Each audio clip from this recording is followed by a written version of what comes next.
चलिए पढ़ते आगे। आपको बता दें कि हरियाणा विधानसभा का आज तीसरा दिन है। सत्र के दूसरे दिन यानी कि कल विधानसभा की कार्रवाई की शुरुआत हंगामेदार रही। हिसार एयरपोर्ट को लेकर विधायक अभय चौटाला और डिप्टी सीएम के बीच गहमा गहमी देखने को मिली। तो वहीं आपको ये भी बता दें कि सदन में अभय चौटाला के खिलाफ कार्रवाई करते हुए स्पीकर ने उन्हें 2 दिन के लिए निष्कासित कर दिया है। साथ ही उनके खिलाफ लाया गया विशेषाधिकार हनन प्रस्ताव भी मंजूर कर लिया गया। हिसार के अंदर इंटरनेशनल एयरपोर्ट की बात चल रही थी, आज भी चर्चा हो रही थी। मुख्यमंत्री ने, एविएशन मिनिस्टर ने, लोकल वहां के एमएलए ने बहुत सारे पोस्टर छपवाए जिन पे इंटरनेशनल एयरपोर्ट का नाम दिया गया। वो इंटरनेशनल एयरपोर्ट की पोल तो लोकसभा में खुल गई कि कोई इंटरनेशनल एयरपोर्ट इस प्रदेश में नहीं बन रहा। उसके बाद वहां पे इस इंटरनेशनल एयरपोर्ट के नाम के ऊपर एक बहुत बड़ा भूमाफिया खड़ा कर दिया गया।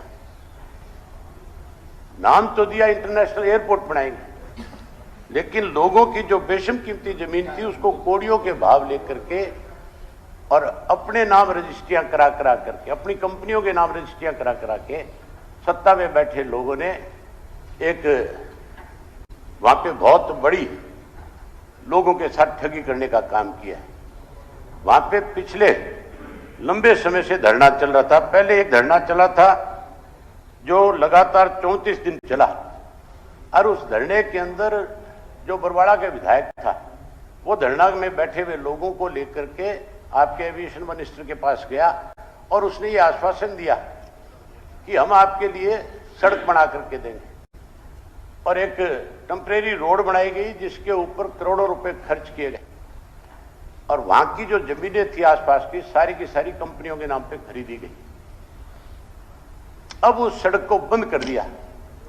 जहाज तो वहां पे उतरेगा कि नहीं उतरेगा, लेकिन सड़क बंद करने की वजह से लोगों को 20-20, 30-30 किलोमीटर का सफर ज्यादा तय करना पड़ रहा है।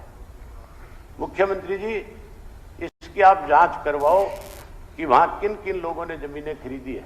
जो करोड़ों के एकड़ के भाव की जमीनें जिस गांव की थी, जो हिसार शहर को लगती थी, जो शहर 6 किलोमीटर की दूरी पे था, आज उसको 32 किलोमीटर की दूरी पे ले जाकर के खड़ा कर दिया, केवल इसलिए कि वो जो वहां कारखाने लगे हुए थे, वहां की जो जमीनें थी, जो वहां पे शोरूम बने हुए थे, जो शॉप्स थी जिनकी कीमत करोड़ों रुपए थी, आज कोई लाखों में भी लेने को तैयार नहीं है। सारा रास्ता बंद करके 12-14 गांव ऐसे हैं जिन गांव के लोगों के सामने एक बहुत बड़ी समस्या खड़ी होगी। विशेष रूप से जो कॉलेज और स्कूल में पढ़ने वाली बच्चियां थी, जो हिसार साइकिल पे पढ़ने जाती थी, आज उनको 32 किलोमीटर का सफर तय करके जाना पड़ता है जो 6 किलोमीटर था।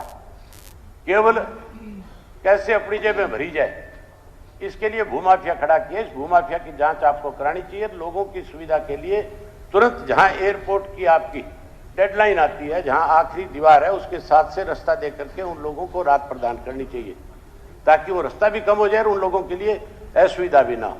मैं उम्मीद करूंगा कि आप इस पे जरूर संज्ञान लेने का काम करेंगे। वहीं इसके साथ साथ आज ऐसी हालत प्रदेश के अंदर है, पहले तो आपने 2 वर्ष तक पंचायतों के चुनाव कराए नहीं। उन 2 वर्षों के दौरान जो पंचायतों के चुनाव नहीं हुए थे, तब जो पैसा ग्राम पंचायत में खर्च होना चाहिए था, वो पैसा केवल कागजों में दिखाया गया, और कागजों में खर्च करके उस पैसे को अधिकारियों के साथ मिलकर के आपके जो सहयोगी और साथी हैं उन्होंने डकारने का काम किया। ये आरोप अनेक जगह के ऊपर आपके ऊपर लगे, कोई कमी नहीं है इन आरोपों की। आज जब उसके बाद चुनाव हो गए, तो चुनाव होने के बाद ई टेंडरिंग के नाम के ऊपर कहीं आप ज्यादा अख्तियार देने की बात कर रहे थे पंचायतों को, उनके आपने अख्तियार खत्म करने का काम किया है। जहां उनके अख्तियार आप खत्म कर रहे हो, वही उसके साथ साथ मंत्री जी तो ये कह रहे थे कि 2, 4, 5 लुटेरे किस्म के हैं। आप भी यही कह रहे थे कि वो लोग इसका विरोध कर रहे हैं। कल जींद के अंदर महिलाएं सरपंच भी थी, जेंट्स भी थे, वहां उनके बुजुर्ग जो थे वो भी थे, अनेक लोग उसमें शामिल थे जो इस बात का विरोध कर रहे थे। आपने उनकी बात सुनने की बजाय, चुने हुए प्रतिनिधि है, उनकी बात को सुनना चाहिए था, उनका मेमोरेंडम लेना चाहिए था, आपको उसके ऊपर एक्शन लेना चाहिए था। जो श्री भव्य बिश्नोई जी, बजाय क्या हो गया, समय हो गया। महोदय, हाँ जी। माननीय सदस्य ने हिसार एविएशन हब के बारे में बात करी और ये बात करी कि वहाँ जमीन सस्ते में ली गई। जमीन वहाँ पर 7200 एकड़ सारी गवर्नमेंट की थी, विद इन डिपार्टमेंट ट्रांसफर की गई। ये फैक्चुअली इनकरेक्ट बात हाउस में करी गई है। मैं चाहता हूँ कि इसको हटाया जाए। दूसरी जगह ऑल्टरनेटिव रोड जो बनाया गया वो हमारे फ्यूचर एक्सपेंशन प्लान्स का भी पार्ट है। उसको हम ऑल्टरनेट को यूज करके वहाँ कोई भी पैसा सरकार का मिस यूटिलाइज नहीं हुआ, क्योंकि रिटेनिंग वॉल एयरपोर्ट अथॉरिटी के प्रेमिसेस को सिक्योर करने के लिए हमें बनानी थी, इसलिए वो रास्ता बंद किया गया है। उसके साथ साथ एक ऑल्टरनेट लैंड हमने प्रिक्योर करी फार्मर से, जो कि ई भूमि के माध्यम से 110 एकड़ के लगभग 157 करोड़ में हमने खरीदी है।